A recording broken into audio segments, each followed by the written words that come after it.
Good morning everybody to the class of political science. Here I am Patanjali sir is going to teach you the concept of liberty and freedom.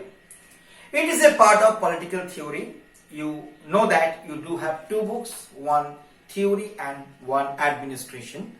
I will take your theory part. Today I am going to discuss about liberty and freedom.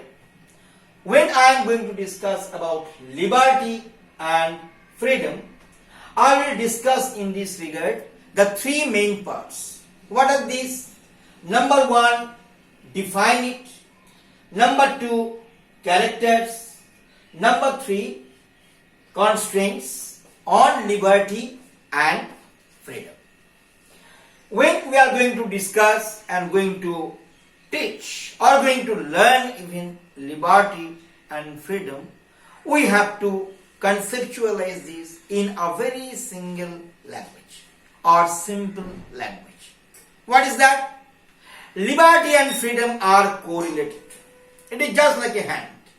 Two sides of the same hand. One is liberty, one is freedom.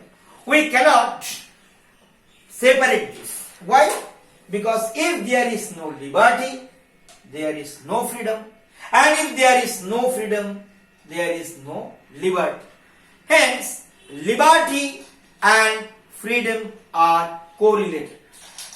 Liberty and freedom both are ultimately giving the birth of fraternity, justice, equality, and ultimately sovereignty. S-O-V-E-R-E-I-G-N-T-Y. Sovereignty means ultimate, supreme, indivisible liberty or freedom. But the question is, what are the characteristics of freedom? I can give some living example. Suppose you think that my parents are pretty liberated. Why? Because whatever I want to do, they are giving their support. Whatever I want to read, they are giving support. Whatever the profession I would like to take, they are going to take their full permission, or they are giving us full permission and support. So I think my parents are liberated. But it is your personal liberal view. As a whole, liberty or liberalism, that does never mean that unlimited freedom and liberty can enjoy by one individual. Why? Because there are some constraints, there are some regulations, there are some negations, do and don't. What are these? Suppose I am giving one example. In every constitution of the world, like America, like France, like United States, like Italy, like Australia, even like India, we do have a lots of fundamental rights. I would like to concentrate in my own country. That is, 7 fundamental rights we do have. And among those fundamental rights, the most important is right to expression. What is right to expression? Is nothing. Right to speech.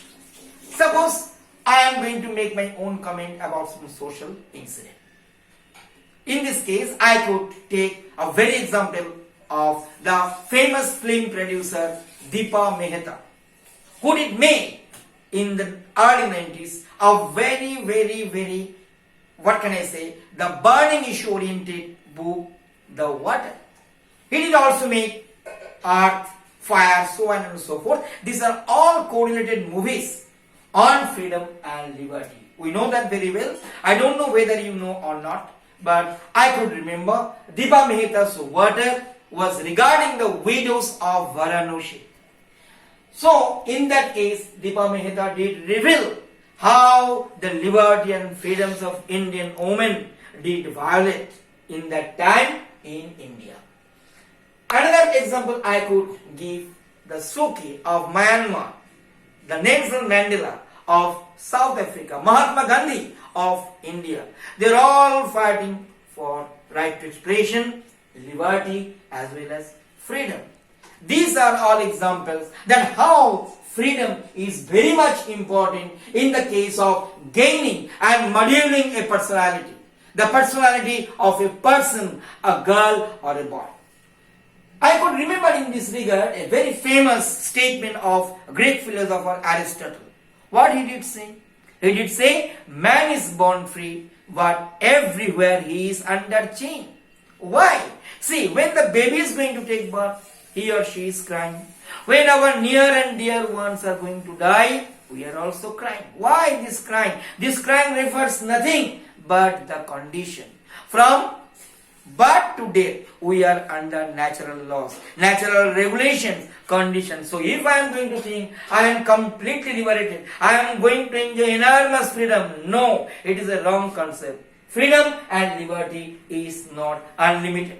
In this regard, in this discussion of the characteristics of liberty and freedom, I could say the famous statement, I could remember the famous statement of John Stuart Mill.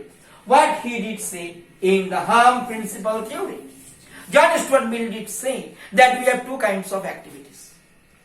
Self-regarding, other-regarding. Self-regarding is only oriented me, and other regardings are including total society, nation, state, or even the international global world. So I cannot do that kind of activity. What may put its negative implications on society. So John Stuart Mill did say there should be a parallel relations of self and other regarding activities. When I am going to discuss self and other regarding activities in harm principles, I have to give the idea of negative, positive freedom or liberty. What is negative and what is positive? Positive liberty means the liberties which are helping individual to growing up at his or her ultimate development. Suppose right to speech, right to work, right to religion, right to life, right to constitutional remedies, such and such and such.